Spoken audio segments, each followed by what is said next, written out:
Hello बच्चों, कैसे हैं आप लोग। आशा करती हूँ कि आप लोग सभी स्वस्थ होंगे।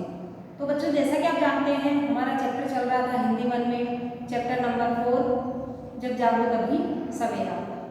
तो बच्चों, आपने चैप्टर में देखा था कि जो राहुल है वो अपने पापा मम्मी की सहायता से बाल श्रमिकों की जो मदद है, सहायता है, उसको करने की पूरी कोशिश कर रहा है। और इसी तरीके से वो अपने पापा को सारी बातें बताता है और उसके पापा जो है उसकी मम्मी को और राहुल को ये बताते हैं कि हमारे जो भारत देश, हमारा पूरा विश्व है, उसमें बाल श्रमिकों की जो संख्या है कितनी ज़्यादा बढ़ती जा रही है और उससे हमारे देश पर कितना अधिक बुरा प्रभाव पड़ता है। तो इसी तरीके से बच्चों, जो राहुल है वो अपनी पूरी कोशिश कर रहा है बाल श्रमिकों की इस परिवार की सहायता करने के लिए। तो अब उसके पापा ने जो उसकी मम्मी को राहुल को जो बताया है, उसके बाद में उसकी मम्मी और जो राहुल है वो क्या सोचते हैं, हम हमारे चैप्टर को आगे बढ़ाते हुए, आप लोग आगे बढ़ाते हुए हम हमारे चैप्टर को समझेंगे। आप लोग सब अपनी बुक निकाल लीजिए और हम हमारा जो चैप्टर है वो आगे कंटिन्यू पढ़ते हैं। तो बच्चों, आप लोग अपनी बुक निकाल लीजिए।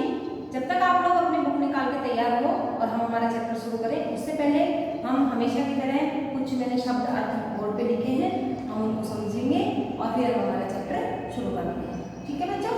तो बच्चों, हमारा पहला शब्द है अनुमति। अनुमति का अर्थ क्या होता है? आज्ञा। क्या होता है बच्चों? आज्ञा। इसी प्रकार हमारा दूसरा शब्द है चोचले। चोचले का अर्थ क्या होगा बच्चों? नखरे।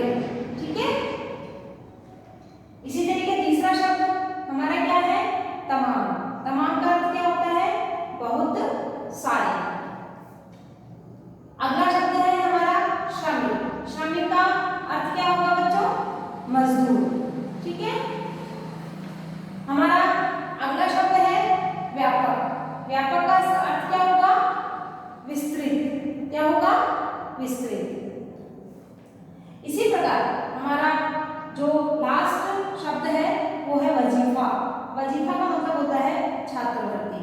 छात्रवृत्ति जैसे जो बच्चे स्कूल में पढ़ते हैं और उनके अच्छे नंबर आते हैं और जो गवर्नमेंट की तरफ से उनको जो सहायता प्राप्त होती है उसको हम, और उस सहायता की मदद से, सहायता की वजह से वो क्या करते हैं, आगे अपनी पढ़ाई को पूरी करते चले जाते हैं। तो बच्चों, हमने ये अभी शब्द हम अभी पढ़े हैं और आप लोगों ने निकाल ली होगी और हम हमारा जो चैप्टर है उसको आगे पढ़ते हैं।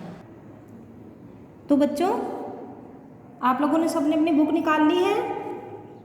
बुक में पेज नंबर देखिए 30, पेज नंबर 30 निकाल लिया बच्चों। ठीक है। तो बच्चों, हम हमारा चैप्टर आगे शुरू करते हैं। तो बच्चों, जैसा कि मैंने आपको बताया कि जो राहुल है जो अपने पापा को सारी बातें बताता है और उसके पापा जो है उसकी मम्मी को, राहुल को सभी बातें समझाते हैं। तो जो राहुल और उसकी मम्मी हैं वो पिताजी की बातों को सुनकर, उनके महत्व को समझकर और भी ज़्यादा चकित रह जाते हैं। वो कहते हैं कि हमारी जो ये समस्या है ये बहुत ही बड़े स्तर की और गंभीर समस्या है। और वो कहती है कि हमने फैसला किया कि हम दीपू और मनीष जैसे ननिहालों को मौत का निवाला नहीं बनने देंगे। और उसी शाम को माँ और पिताजी ने प्रेस वाली और मनीष के पिता से बात की। पिताजी ने सारी बातें समझाते हुए उन्हें विश्वास दिलाया कि वो वजीफे में, दाखिले में, मतलब एडमिशन में, हर चीज़ की व्यवस्था में उनकी पूरी सहायता करेंगे। अगले दिन बच्चों, जो दीपू है और उसका परिवार है, जो प्रेस वाली जो आंटी है उसके घर पे, जो प्रेस वाली है, जो उनका जो पूरा परिवार है वो राहुल के घर पे आ जाते हैं। और जो राहुल की जो माँ है वो उन्हें बरामदे में बिठाकर नाश्ता करवाती है। और जो पिताजी हैं वो प्रेस वाली के पति के साथ स्कूल में एडमिशन की व्यवस्था के लिए उनके साथ चले जाते हैं।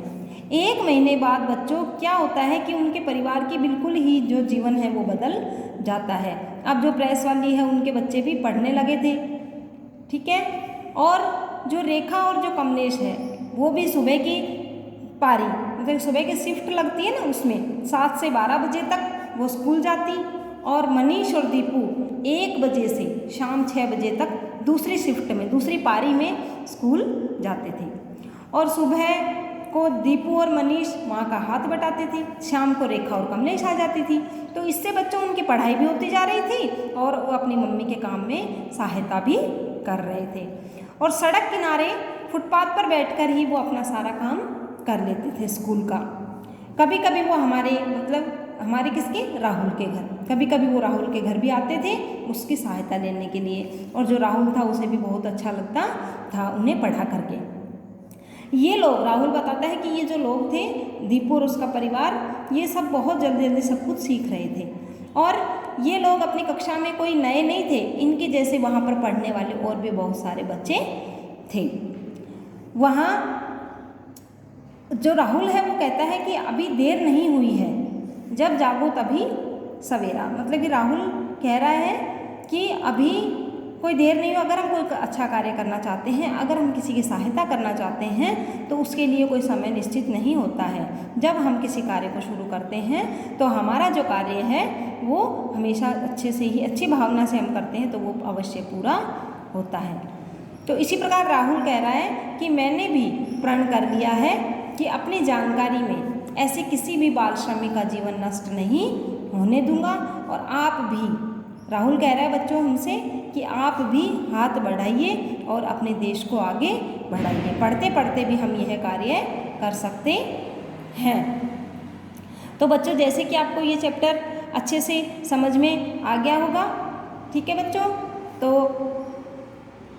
उम्मीद करती हूँ कि तो बच्चों आपको ये चैप्टर अच्छे से समझ में आ गया होगा। और इसका जो मूल्य है वो भी हमें देखना बहुत ज़रूरी है। इसका मूल्य देखते हैं हम, सामाजिक जागरूकता, समाज सेवा, प्रेम और समझदारी।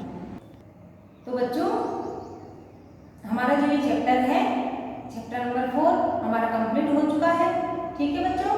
और अगर इसमें आपको कोई समस्या हो तो आप ऑनलाइन हमारी जो मीटिंग होगी उसमें पूछ सकते हैं। और बच्चों हमारा जो इसका होमवर्क है, जैसे शब्द अर्थ हैं, ठीक है, शब्द अर्थ मैंने वैसे आपको बोर्ड पे बताए हैं, लेकिन फिर भी मैं आपको शब्द अर्थ, क्वेश्चन आंसर और जो भी बुक का है वो मैं आपको PDF के थ्रू भेजूंगी, जो आपको अच्छे से सुंदर राइटिंग में हिंदी मन की नोटबुक बना करके सुंदर लेखन